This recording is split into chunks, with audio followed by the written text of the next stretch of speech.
There was a boy called Eustace Clarence Scrubb, and he almost deserved it. His parents called him Eustace Clarence, and his masters called him Scrubb. I can't tell you how his friends spoke to him, for he had none. He didn't call his father and mother, but Harold and Alberta. They were very up-to-date and advanced people.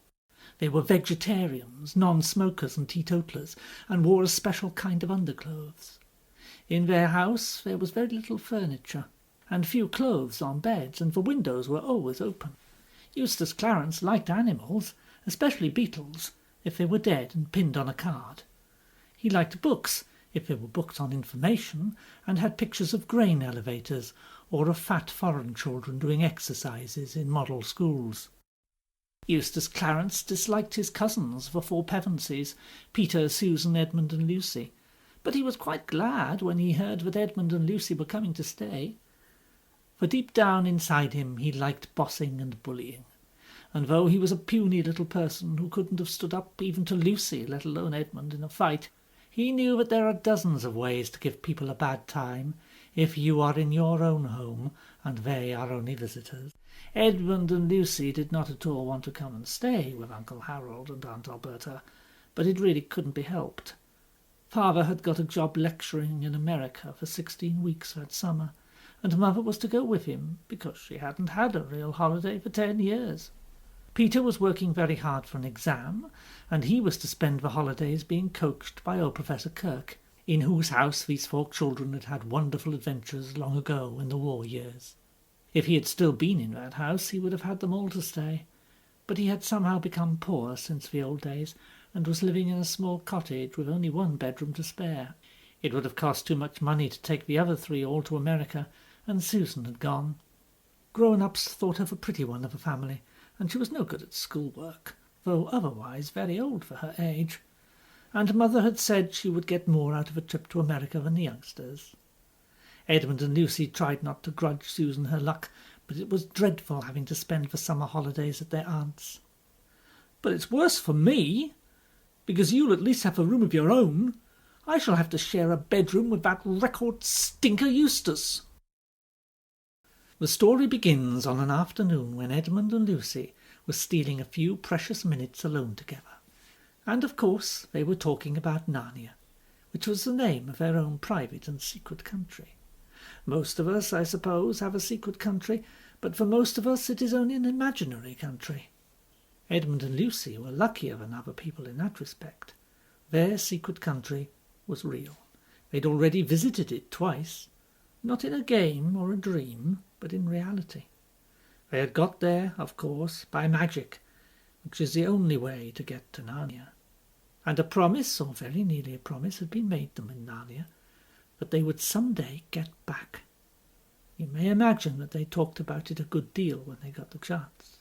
They were in Lucy's room, sitting on the edge of her bed and looking at a picture on the opposite wall. It was the only picture in the house that they liked. Aunt Alberta didn't like it at all, which was why it was put away in a little back room upstairs, but she couldn't get rid of it because it had been a wedding present from someone she didn't want to offend. It was the picture of a ship sailing straight toward you. Her prow was gilded and shaped like the head of a dragon, with wide-open mouth. She'd only one mast and one large square sail, which was a rich purple. The sides of the ship, what you could see of them, where the gilded wings of the dragon ended, were green. She'd just run up to the top of a glorious blue wave, and the nearest slope of that wave came down toward you, with streaks and bubbles on it. She was obviously running fast before a gay wind, listing over a little on her port side. By the way, if you are going to read this story at all, and if you don't know already, you'd better get it into your head that the left of a ship when you are looking ahead is port, and the right is starboard. All the sunlight fell on her from that side, and the water on that side was full of greens and purples. On the other it was darker blue from the shadow of the ship. "The question is," said Edmund, "whether it doesn't make things worse looking at a Narnian ship when you can't get there." "Even looking is better than nothing," said Lucy. and she is such a very Narnian ship." "You still playing your old game?" said Eustace Clarence, who had been listening outside the door and now came grinning into the room. Last year, when he'd been staying with the Pevensies, he'd managed to hear them all talking of Narnia, and he loved teasing them about it. He thought, of course, that they were making it all up, and as he was far too stupid to make anything up himself, he did not approve of that. "You're not wanted here," said Edmund curtly. "I'm trying to think of a limerick," said Eustace. "Something like this. Some kids who played games about Narnia got gradually balmier and balmier." Well, Narnia and balmier don't rhyme to begin with. They do. Anyway, it's an assonance. Oh, don't ask him what an assy thingamy is. He's longing to be asked. Say nothing. Maybe he'll go away. Most boys, on meeting a reception like this, would either have cleared out or fled up. Eustace did neither. He just hung about, grinning. "Do you like that picture?" "Oh, for heaven's sake, don't get him started about art and all that," said Edmund hurriedly.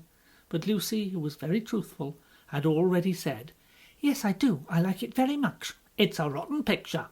"Well, you won't see it if you step outside." "Why do you like it?" "Well, for one thing, I like it because the ship looks like it's really moving, and the water looks as if it was really wet, and the waves look as if they're really going up and down." Of course, Eustace knew lots of answers to this, but he didn't say anything. The reason was that at that very moment he looked at the waves and saw that they did look very much as if they were going up and down. He'd only been once on a ship, and that only as far as the Isle of Wight, and he'd been horribly seasick. The look of the waves in the picture made him feel sick again. He turned rather green and tried another look. And then all three children were staring with open mouths. What they were seeing may sound hard to believe when you read it in print, but it was almost as hard to believe when you saw it happening. The things in the picture were moving. It didn't look at all like a cinema either. The colours were too real and clean and out of doors for that. Down went the prow of the ship into the wave, and up went a great shock of spray. And then up went the wave behind her, and her stern and her deck became visible for the first time, and then disappeared as the next wave came to meet her, and her bows went up again. At the same moment, an exercise book, which had been lying beside Edmund on the bed, flapped, rose, and sailed through the air to the wall behind him. And Lucy felt all her hair whipping around her face, as it does on a windy day. And this was a windy day, but the wind was blowing out of the picture toward them. And suddenly, with the wind, came the noises. The swishing of waves and the slap of water against the ship's side, and the creaking and the overall high steady roar of air and water. But it was the smell, the wild briny smell, which really convinced Lucy that she was not dreaming. "Stop it!" said Eustace, his voice squeaky with fright and bad temper. "It's some silly trick you two are playing. Stop it! I'll tell Alberta! Ow!" The other two were much more accustomed to adventures, but just exactly as Eustace Clarence said "ow," they both said "ow" too. The reason was that a great cold salt splash had broken right out of the frame, and they were breathless from the smack of it, besides being wet through. "I'll smash the rotten thing!" Then several things happened at once. Eustace rushed towards the picture. Edmund, who knew something about magic, sprang after him, warning him to look out and not be a fool. Lucy grabbed at him from the other side and was dragged forward. And by this time either they had grown much smaller, or the picture had grown bigger. Eustace jumped to try to pull it off the wall, and found himself standing on the frame. In front of him was not glass, but real sea, and wind, and waves rushing up to the frame as they might to a rock. He lost his head, and clutched at the other two, who had jumped up beside him. There was a second of struggling and shouting, and just as they thought they'd got their balance, a great blue roller surged up round them, swept them off their feet, and drew them down into the sea. Eustace's despairing cry suddenly ended, as the water got into his mouth. Lucy thanked her stars she'd worked hard at her swimming last summer term. It's true that she would have got on much better if she'd used a slower stroke, and also that the water felt a great deal colder than it had looked when it was only a picture. Still, she kept her head and kicked her shoes off, as everyone ought to do who falls into deep water in their clothes. She even kept her mouth shut and her eyes open. They were still quite near the ship. She saw its green side towering high above them, and people looking at her from the deck. Then, as one might have expected, Eustace clutched at her in a panic, and down they both went. When they came up again, she saw a white figure diving off the ship's side. Then someone else, whose face was vaguely familiar, slipped an arm under her, and from the other side. There was a lot of shouting going on from the ship, heads crowded together above the bulwarks, ropes being thrown. Edmund and the stranger were fastening ropes about her. After that followed what seemed a very long delay, during which her face got blue and her teeth began chattering. In reality the delay was not very long. They were waiting till the moment when she could be got on board the ship without being dashed against its side. Even with all their best endeavours, she had a bruised knee when she finally stood, dripping and shivering, on the deck. After her Edmund was heaved up, and then the miserable Eustace. Last of all came the stranger, a golden-headed boy, some years older than herself. "Caspian!" gasped Lucy, as soon as she'd breath enough. For Caspian it was. Caspian, the boy king of Narnia, whom they'd helped set on the throne during their last visit. Immediately Edmund recognised him too. All three shook hands and clapped one another on the back with great delight. "And who is your friend?" said Caspian almost at once, turning to Eustace with a cheerful smile. But Eustace was crying much harder than any boy of his age has a right to cry when nothing worse than a wetting has happened to him, and would only yell out, "Let me go! Let me go back! I don't like it!" "Let you go?" said Caspian. "But where?" Eustace rushed to the ship's side, as if he expected to see the picture frame hanging above the sea, and perhaps a glimpse of Lucy's bedroom. What he saw was blue waves flecked with foam, and paler blue sky, both spreading without a break to the horizon. Perhaps we can hardly blame him if his heart sank. He was promptly sick. "Hey, Rheinelf, bring spiced wine for their majesties. You'll need something to warm you up after that dip."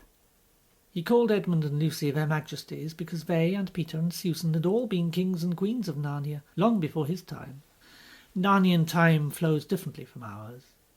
If you spent 100 years in Narnia, you would still come back to our world at the very same hour of the very same day on which you left. And then, if you went back to Narnia after spending a week here, you might find that 1,000 Narnian years had passed, or only a day, or no time at all. You never know till you get there.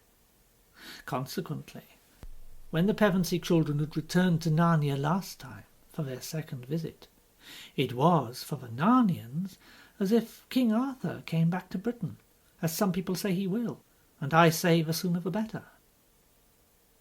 Rheinelf returned with the spiced wine steaming in a flagon and 4 silver cups. It was just what one wanted, and as Lucy and Edmund sipped it, they could feel the warmth going right down to their toes.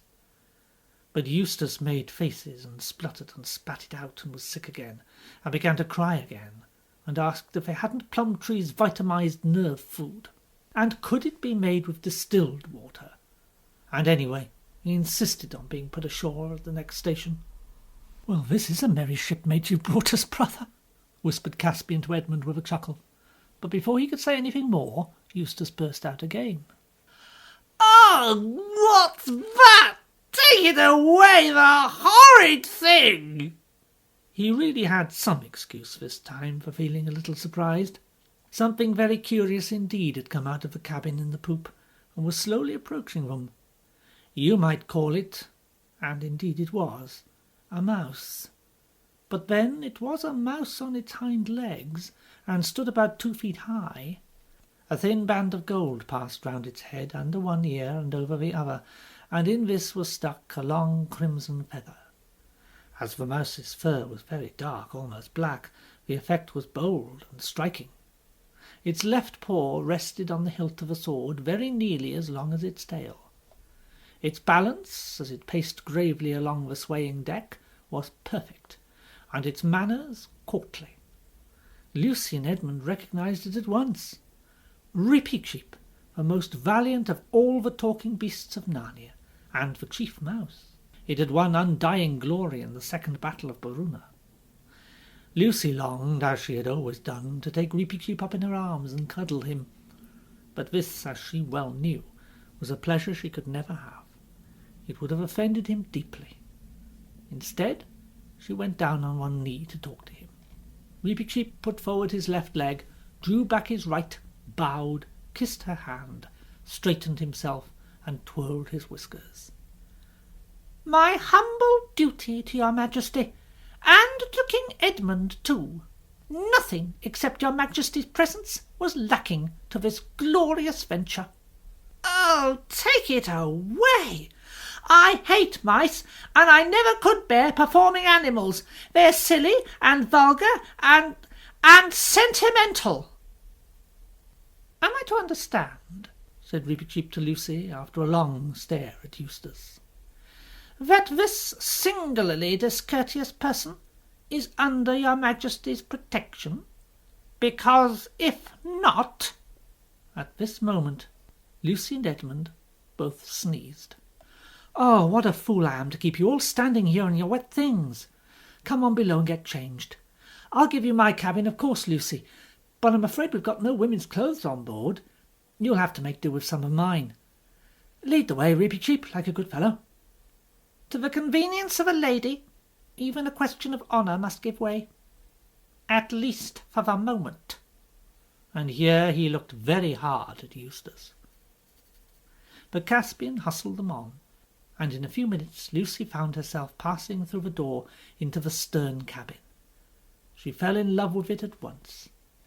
The 3 square windows that looked out on the blue swirling water astern, the low cushioned benches round 3 sides of the table, the swinging silver lamp overhead, dwarf's work she knew at once by its exquisite delicacy, and the flat gold image of Aslan the lion on the forward wall above the door. All this she took in a flash. The Caspian immediately opened a door on the starboard side. "This'll be your room, Lucy. I'll just get some dry things for myself." He was rummaging in one of the lockers as he spoke. "And then I'll leave you to change. If you fling your wet things outside the door, I'll get them taken to the galley to be dried." Lucy found herself as much at home as if she had been in Caspian's cabin for weeks, and the motion of the ship did not worry her, for in the old days, when she had been a queen in Narnia, she had done a good deal of voyaging. The cabin was very tiny, but bright with painted panels, all birds and beasts and crimson dragons and vines, and spotlessly clean. Caspian's clothes were too big for her, but she could manage. His shoes, sandals, and sea boots were hopelessly big, but she did not mind going barefoot on board ship. When she had finished dressing, she looked out of her window at the water rushing past and took a long, deep breath. She felt quite sure they were in for a lovely time.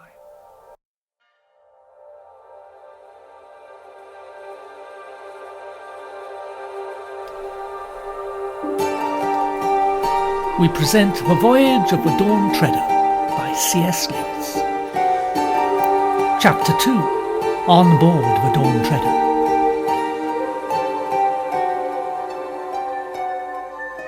"Ah, there you are, Lucy," said Caspian. "We were just waiting for you. This is my captain, the Lord Drinian." A dark-haired man went down on one knee and kissed her hand. The only others present were Repeat-Sheep and Edmund. "Where's Eustace?" "In bed," said Edmund, "and I don't think we can do anything for him. It only makes him worse if you try to be nice to him." "Meanwhile," said Caspian, "we want to talk." "By Jove, we do. And first, about time. It's a year by our time since we left you, before your coronation. How long has it been in Narnia?" "Exactly 3 years." "All going well? Oh, you don't suppose I'd have left my kingdom and put to sea unless all was well?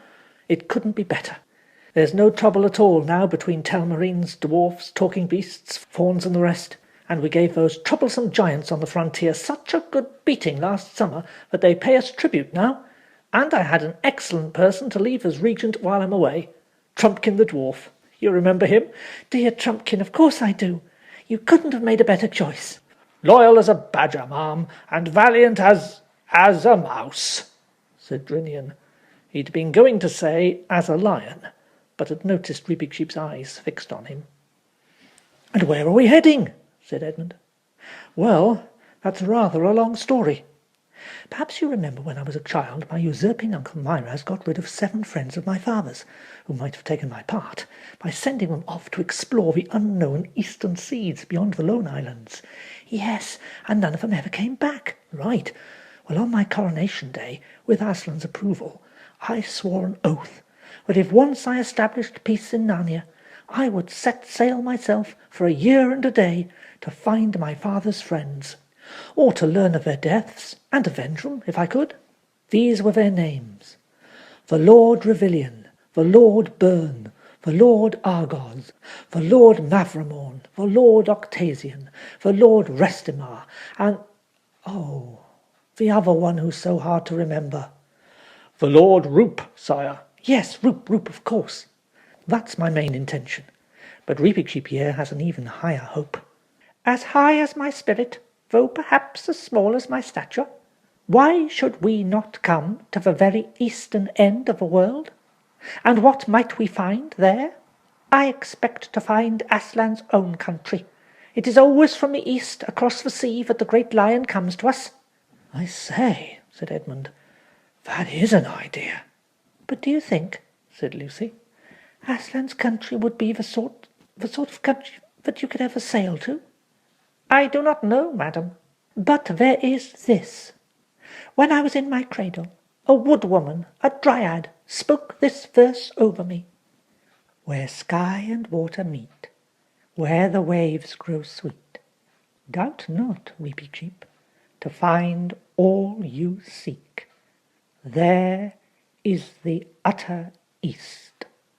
I do not know what it means, but the spell of it has been on me all my life. And where are we now, Caspian? Oh, the captain can tell you better than I. Drinian got up, spread out a chart on the table.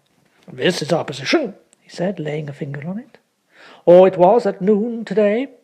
We had a fair wind from Cape Araval and stood a little north for Galma, which we made on the next day.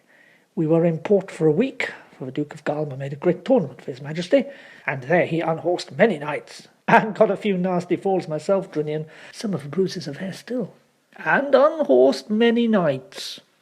We thought the Duke would have been pleased if the King's Majesty would have married his daughter, but nothing came of that. Squints and freckles. Oh, poor girl. And we sailed on from Galma, and ran into a calm for the best part of 2 days, and had a row. Then we had wind again, but did not make Terebinthia till the 4th day from Galma, and their king sent out a warning not to land, for there was a sickness in Terebinthia.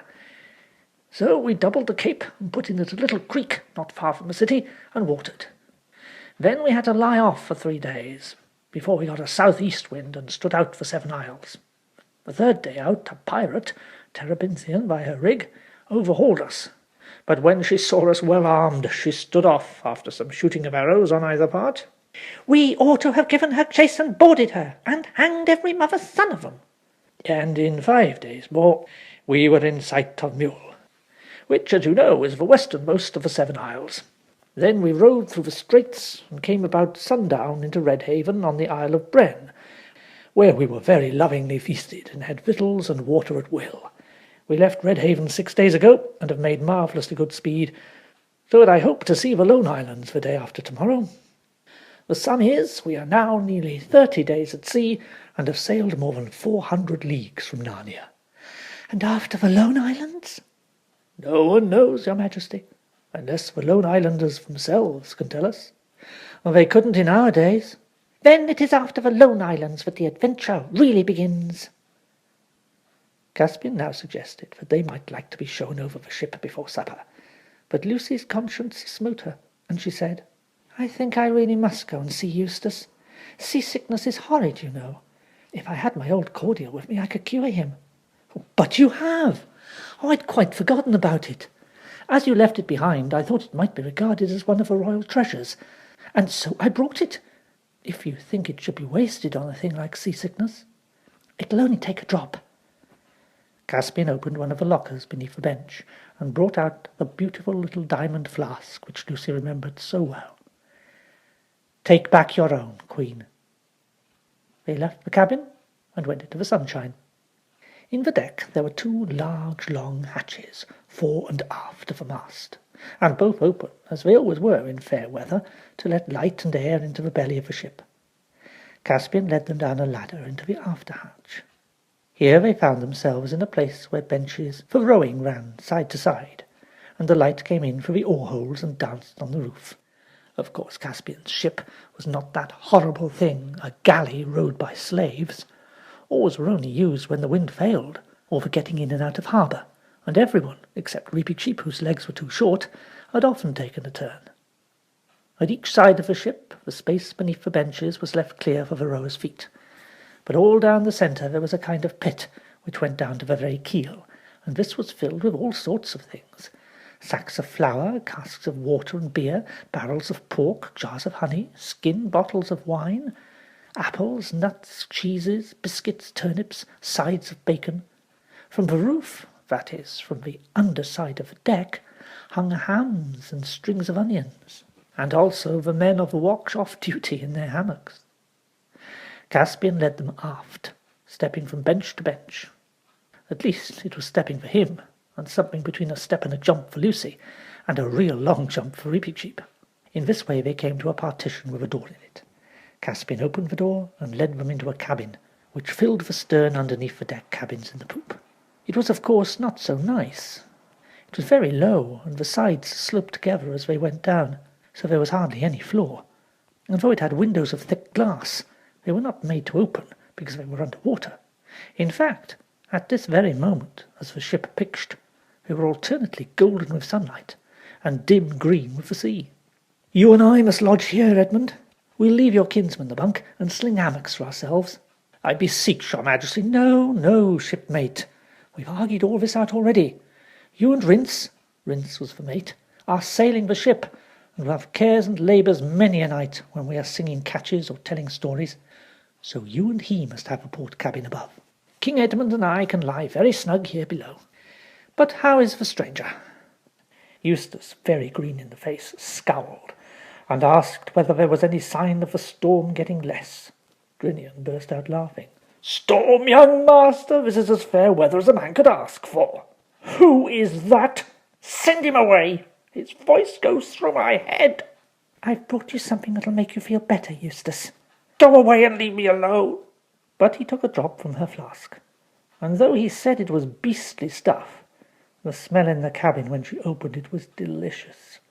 It is certain that his face came the right colour a few moments after he'd swallowed it, and he must have felt better, because instead of wailing about the storm in his head, he began demanding to be put ashore, and said at the first port he would lodge a disposition against them all with the British consul.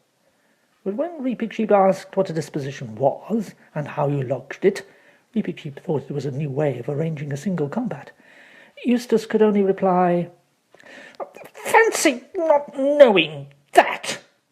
In the end they succeeded in convincing Eustace that they were already sailing as fast as they could towards the nearest land they knew, and that they had no more power of sending him back to Cambridge, which was where Uncle Harold lived, than of sending him to the moon.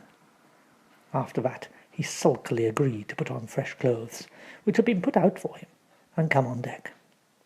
Caspian now showed them over the ship. They went up on the forecastle and saw the lookout man, standing on a little shelf inside the Gilded Dragon's neck and peering through its open mouth. Inside the forecastle was the galley, or ship's kitchen, and quarters for such people as the boatswain, the carpenter, the cook, and the master archer. If you think it's odd to have the galley in the bows, and imagine the smoke from its chimney streaming back over the ship, that is because you are thinking of steamships, where there is always a headwind. On a sailing ship, the wind is coming from behind, and anything smelly is put as far forward as possible. They were taken up to the fighting top, and at first it was rather alarming to rock to and fro, and see the deck looking small and far away beneath. You realized that if you fell, there was no particular reason why you shouldn't fall on board rather than in the sea. Then they were taken to the poop, where Rince was on duty with another man at a great tiller, and behind that the dragon's tail rose up, covered with gilding, and round inside it ran a little bench. The name of the ship was Dawn Treader. She was only a little bit of a thing compared with one of our ships, or even with the cogs, dromons, carracks, and galleons which Narnia had owned when Lucy and Edmund had reigned there, under Peter as High King.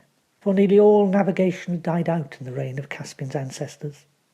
When his uncle Myraz the usurper had sent the seven lords to sea, they had had to buy a Gallimian ship, and man it with hired Gallimian sailors. But now Caspian had begun to teach the Narnians to be seafaring folk once more, and the Dawn Treader was the finest ship he had built yet. She was so small that forward of the mast there was hardly any deck room between the central hatch and the ship's boat on one side, and the hen coop, Lucy fed the hens, on the other. But she was a beauty of her kind, a lady, as sailors say. Her lines perfect, her colours pure, and every spar and rope and pin lovingly made. Eustace, of course, would be pleased with nothing, and kept on boasting about liners and motorboats and aeroplanes and submarines. As if he knew anything about them, muttered Edmund. But the other two were delighted with the Dawn Treader, and when they returned aft to the cabin and supper, and saw the whole western sky lit up with an immense crimson sunset, and felt the quiver of the ship, and tasted the salt on their lips, and thought of unlands on the eastern rim of the world, Lucy felt that she was almost too happy to speak. What Eustace thought had best be told in his own words, for when they all got their clothes back, dried, next morning, he at once got out a little black notebook and a pencil, and started to keep a diary. He always had this notebook with him, and kept a record of his marks in it, for though he didn't care much about subjects for its own sake, he cared a great deal about marks, and would even go to people and say, "I got so much. What do you get?" But as he didn't seem likely to get many marks on the Dawn Treader, he now started a diary. This was the first entry. August 7th. Have now been 24 hours on this ghastly boat, if it isn't a dream. All the time a frightful storm's been raging. It's a good thing I'm not seasick. Huge waves keep coming in over the front, and I've seen the boat nearly go under any number of times. All the others pretend to take no notice of this, either from swank or because Harold says one of the most cowardly things ordinary people do is to shut their eyes to facts. It's madness to come out into the sea in a rotten little thing like this, not much bigger than a lifeboat. And of course absolutely primitive indoors, no proper saloon, no radio, no bathrooms, no deck chairs.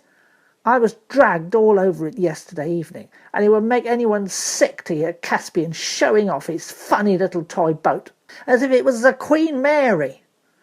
I tried to tell him what real ships are like, but he's too dense.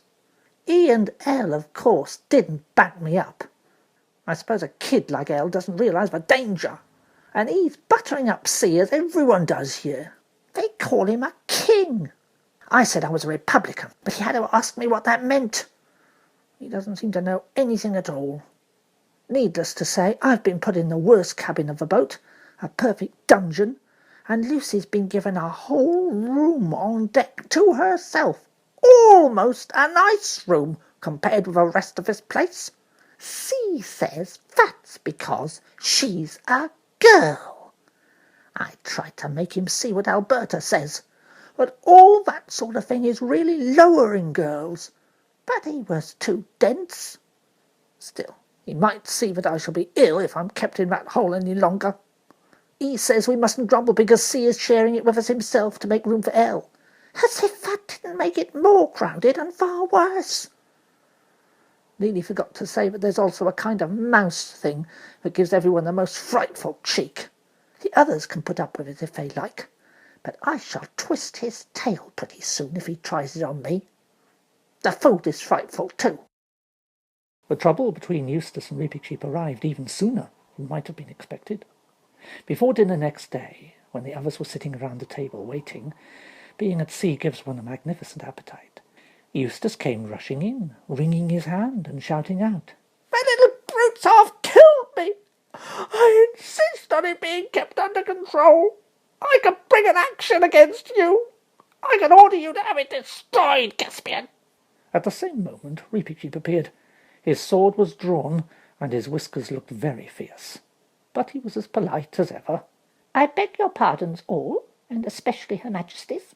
If I had known that he would take refuge here, I would have awaited a more reasonable time for his correction." "What on earth's up?" asked Edmund. What had really happened was this.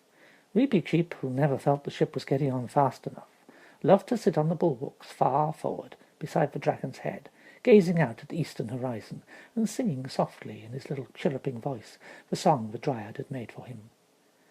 He never held on to anything, however the ship pitched, and kept his balance with perfect ease. Perhaps his long tail, hanging down to the deck inside the bulwarks, made this easier. Everyone on board was familiar with this habit, and the sailors liked it, because when one was on lookout duty it gave one somebody to talk to. Why exactly Eustace had slipped and reeled and stumbled all the way forward to the forecastle, he had not yet got his sea legs, I never heard. Perhaps he hoped he would see land, or perhaps he wanted to hang about the galley and scrounge something. Anyway, as soon as he saw that long tail hanging down, and perhaps it was rather tempting, he thought it would be delightful to catch hold of it, swing Reepicheep around by it once or twice upside down, then run away and laugh. At first the plan seemed to work beautifully. The mouse was not much heavier than a very large cat.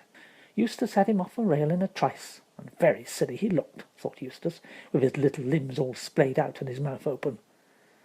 But unfortunately Reepicheep, who had fought for his life many a time, never lost his head, even for a moment, nor his skill. It is not easy to draw one's sword when one is swinging around in the air by one's tail, but he did. And the next thing Eustace knew was 2 agonizing jabs in his hand, which made him let go of the tail. And the next thing after that was that the mouse had picked itself up again, as if it were a ball bouncing off the deck, and there it was, facing him. And a horrid, long, bright, sharp thing like a skewer was waving to and fro within an inch of his stomach. This doesn't count as below the belt for mice in Narnia, because they can hardly be expected to reach higher. "Stop it! Go away! Put that thing away, it's not safe! Stop it, I say! I'll tell Caspian. I'll have you muzzled and tied up. Why do you not draw your own sword, poltroon? Draw and fight, or I shall beat you black and blue with the flat. I haven't got one. I'm a pacifist. I don't believe in fighting." "Do I understand," said Reepicheep, withdrawing his sword for a moment, and speaking very sternly, "that you do not intend to give me satisfaction?" "I don't know what you mean," said Eustace, nursing his hand. "If you don't know how to take a joke, I shan't bother my head about you." "Then take that," said Reepicheep, "and that, to teach you manners, and the respect due to a knight, and a mouse, and a mouse's tail." And at each word he gave Eustace a blow with the side of his rapier, which was thin, fine, dwarf-tempered steel, and as supple and effective as a birch rod. Eustace, of course, was at a school where they did not have corporal punishment, so the sensation was quite new to him. That was why, in spite of having no sea legs, it took him less than a minute to get off the forecastle and cover the whole length of the deck and burst in at the cabin door, still hotly pursued by Reepicheep. Indeed, it seemed to Eustace that the rapier as well as the pursuit was hot. It might have been red-hot by the feel. There was not much difficulty in settling the matter once Eustace realized that everyone took the idea of a duel seriously, and heard Caspian offering to lend him a sword, and Drinian and Edmund discussing whether he ought to be handicapped in some way to make up for his being so much bigger than Reepicheep. He apologized sulkily, and went off with Lucy to have his hand bathed and bandaged. Then he went to his bunk. He was careful to lie on his side.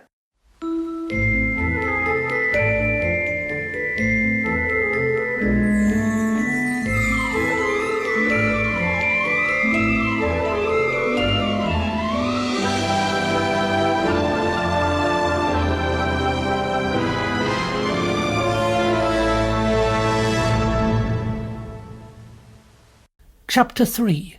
The Lone Islands. "Land in sight!" shouted the man in the bows. Lucy, who had been talking to Rince on the poop, came pattering down the ladder and raced forward. As she went, she was joined by Edmund, and they found Caspian, Drinian, and Reepicheep already on the forecastle. It was a coldish morning, the sky very pale, and the sea very dark blue, with little white caps of foam. And there, a little way off on the starboard bow, was the nearest of the lone islands, Falmouth, like a low green hill in the sea, and behind it, further off, the grey slopes of its sister, Doon. "Same old Falmouth, same old Doon," said Lucy, clapping her hands. "Oh, Edmund, how long is it since we saw them last?" "I'll never understand why they belong to Narnia," said Caspian. "Did Peter the High King conquer them?" "Oh, no," said Edmund. "They were Narnian before our time, in the days of the White Witch. By the way, I've never yet heard how these remote islands became attached to the crown of Narnia. If ever I do, and if the story is at all interesting, I may put it in some other book." "Are we to put in here, sire?" asked Drinian. "I shouldn't think it would be much good landing on Falmouth," said Edmund. "It was almost uninhabited in our days. It looks as if it's the same still. The people mostly lived on Dawn, and a little on Avra. That's the third one, you can't see it yet. They only kept sheep on Falmouth." "Then we'll have to double that cape, I suppose, and land on Dawn. That'll mean rowing." "I'm sorry we're not landing on Falmouth. I'd like to walk there again. It was so lonely, a nice kind of loneliness, and all the grass, clover, and soft sea air. I'd love to stretch my legs too. I tell you what, why shouldn't we go ashore in the boat and send it back? Then we could walk across Falmouth and let the Dawn Treader pick us up on the other side." If Caspian had been as experienced then as he became later on in this voyage, he would not have made the suggestion. But at the moment it seemed an excellent one. "Oh, do let's." "You'll come, will you?" said Caspian to Eustace, who had come on deck with his hand bandaged. "Anything to get off this blasted boat." "Blasted?" said Drinian. "How do you mean?" "In a civilized country like where I come from, the ships are so big that when you're inside you wouldn't know you were at sea at all." "In that case you might just as well stay ashore," said Caspian. "Will you tell them to lower the boat, Drinian?" The king, the mouse, the two Pevensies, and Eustace all got into the boat and were pulled to the beach of Falmouth. When the boat had left them and was being rowed back, they all turned and looked round. They were surprised at how small the Dawn Treader looked. Lucy was, of course, barefoot, having kicked off her shoes while swimming, but that's no hardship if one is going to walk on downy turf.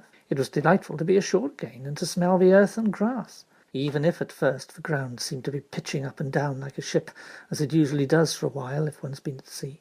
It was much warmer here than it had been on board, and Lucy found the sand pleasant to her feet.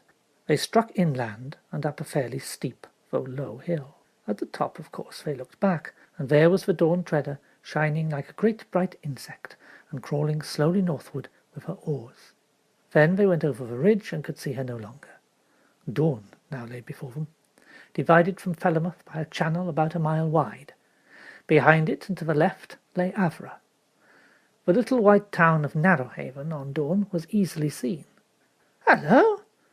What's this?" said Edmund suddenly. In the green valley to which they were descending, 6 or 7 rough-looking men, all armed, were sitting by a tree. "Don't tell them who we are," said Caspian.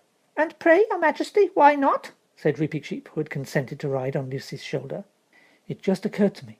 No one can have heard from Narnia for a long time. It's possible they may not still acknowledge our overlordship, in which case it might not be quite safe to be known as the king." "We have our swords, sire." "Yes, Reap, I know we have. But if it's a question of reconquering the 3 islands, I'd prefer to come back with a rather larger army." By this time they were quite close to the strangers, one of whom, a big black-haired fellow, shouted out, "Good morning to you!" "Good morning to you. Is there still a governor of the Lone Islands?" "Oh, yeah, sure there is. Governor Gumpus.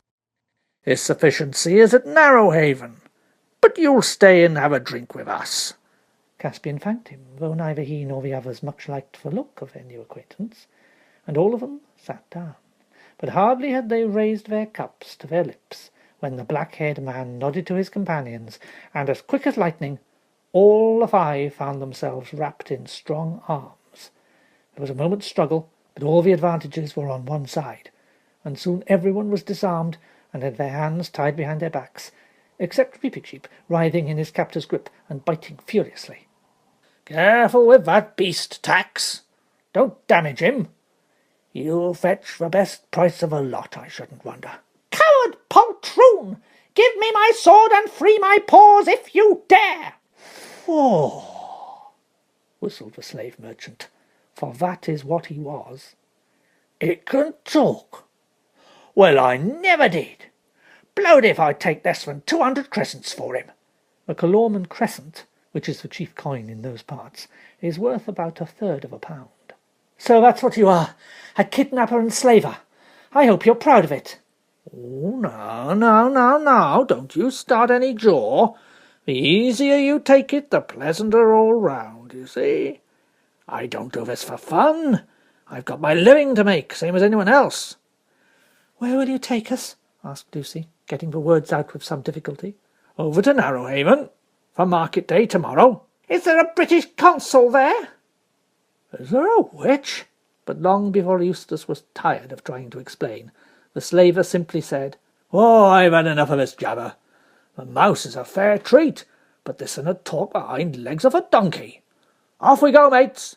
Then the 4 human prisoners were roped together, not cruelly, but securely, and made to march down to the shore. Reepicheep was carried. He'd stopped biting on a threat of having his mouth tied up, but he had a great deal to say, and Lucy really wondered how any man could bear to have the things said to him which was said to the slave-dealer by the mouse. But the slave-dealer, far from objecting, only said, Go on, whenever Reepicheep paused for breath. It's as good as a play. Blimey, you can't help almost thinking it knows what it says. Was it one of you what trained it? This so infuriated Reepicheep that in the end the number of things he thought of saying all at once nearly suffocated him, and he became silent. When they got down to the shore, they looked towards Doorn, and found a little village and a longboat on the beach, and lying a little further out, a dirty, bedraggled-looking ship. Now, youngsters, let's have no fuss, and then you'll have nothing to cry about. All aboard! At that moment, a bearded man came out of one of the houses, an inn, I think, and said, Well, Pug, more of your usual wares? The slaver, whose name seemed to be Pug, bowed very low, and said in a wheedling kind of voice, Yes, please, your lordship. How much do you want for that boy? asked the other, pointing at Caspian. Oh, I knew your lordship would pick on the best. No deceiving your lordship with anything second-rate. That boy, now. Taken a fancy to him myself. I've got kind of fond of him, I have. I'm that tender-hearted. I didn't ever ought to have taken on this sort of job. Still, to a customer like your lordship, how much? Tell me your price, carrion. Do you think I want to listen to the rigmarole of your filthy trade? 300 crescents, my lord, to your honourable lordship, but to anyone else I'll give you 150. Oh, please, don't separate us, whatever you do. You don't know... And then she stopped, for Lucy saw that Caspian didn't even now want to be known. 150, then, said the lord. As for you, little maiden, I'm sorry I cannot buy you all. Unrope my boy, Pug, and look, treat these others well while they are in your hands, or it'll be the worse for you. Oh, now, who's ever heard of a gentleman in my way of business treating his stock better than I do? Why, I treat 'em like my own children. No, that's likely enough to be true. The dreadful moment now came. Caspian was untied, and his new master said, This way, lad. And Lucy burst into tears, and Edmund looked very blank. But Caspian looked over his shoulder, and said, Cheer up. I'm sure it'll come right in the end. So long. Now, missy, don't you start taking on and spoiling your looks for market tomorrow. You be a good girl, and then you won't have nothing to cry about, you see. Then they were rowed out to the slave ship, and taken below into a long, rather dark place, none too clean, where they found many other unfortunate prisoners. For Pug was, of course, a pirate, and had just returned from cruising among the islands and capturing what he could. The children didn't meet anyone whom they knew. The prisoners were mostly Galmians and Terabintians, and there they sat in the straw, and wondered what was happening to Caspian, and tried to stop Eustace talking as if everyone except himself was to blame. Meanwhile, Caspian was having a much more interesting time. The man who had bought him led him down a little lane between two of the village houses, and so out into an open place behind the village. Then he turned and faced him. You don't need to be afraid of me, boy. I'll treat you well. I bought you for your face. You remind me of someone. May I ask whom, my lord? You remind me of my master, King Caspian of Narnia. Then Caspian decided to risk everything on one stroke. My lord, I am your master. I am Caspian, King of Narnia. You make very free. How shall I know this is true? Firstly, by my face. Secondly, because I know within 6 guesses who you are. You are one of those 7 lords of Narnia whom my uncle Myraz sent to sea, and whom I have come to look for. Argos, Bern, Octasian, Restimar, Mavramorn, or I have forgotten the others. But finally, if your lordship will give me a sword, I will prove on any man's body in clean battle that I am Caspian, son of Caspian, lawful king of Narnia, lord of Cair Paravel, and emperor of the Lone Islands. By heaven, it is his very voice and trick of speech. My liege, your majesty. And there, in the field, he knelt and kissed the king's hand. The moneys your lordship dispersed for our person will be made good from our own treasury. Oh, they're not in Pug's purse yet, sire, said Lord Byrne, for it was he, and never will be, I trust. I have moved his sufficiency the governor 100 times to crush this vile traffic in man's flesh. My Lord Byrne, we must talk of the state of these islands. But first, what is your lordship's own story? Oh, it's short enough, sire. I came thus far with my 6 fellows, loved a girl of the islands, and felt I had had enough of the sea. And there was no purpose in returning to Narnia while your majesty's uncle held the reins. So I married and have lived here ever since. And what is this governor, this Gumpus, like? Does he still acknowledge the king of Narnia for his lord? In words, yes, all is done in the king's name, but he would not be best pleased to find a real live king of Narnia coming in upon him, and if your majesty came before him alone and unarmed, well, he would not deny his allegiance, but he would pretend to disbelieve you. Your grace's life would be in danger. What following has your majesty in these waters? There is my ship just rounding the point. We are about 30 swords if it came to fighting. Shall we not have my ship in and fall upon Pug, and free my friends whom he holds captive? Not by my counsel. As soon as there was a fight, 2 or 3 ships would put out from Narrowhaven to rescue Pug. Your majesty must work a show of more power than you really have, and by the terror of the king's name, it must not come to plain battle. Gumpus is a chicken-hearted man, and can be overawed. After a little more conversation, Caspian and Byrne walked down to the coast, a little west of the village, and there Caspian winded his horn. This was not the great magic horn of Narnia, Queen Susan's horn. He had left that at home for his regent Trumpkin to use in any great need should it fall upon the land in the king's absence. Drinian, who was on the lookout for a signal, recognized the royal horn at once, and the Dawn Treader began standing in to shore. Then the boat put out again, and in a few moments Caspian and the Lord Byrne were on deck explaining the situation to Drinian. He, just like Caspian, wanted to lay the Dawn Treader alongside the slave ship at once and board her, but Byrne made the same objection. "Steer straight around this channel, Captain, and then round to Avra, where my own estates are. But first run up the king's banner, hang out all the shields, and send as many men to the fighting top as you can. And about 5 bow-shots hence, when you get open sea on your port bow, run up a few signals."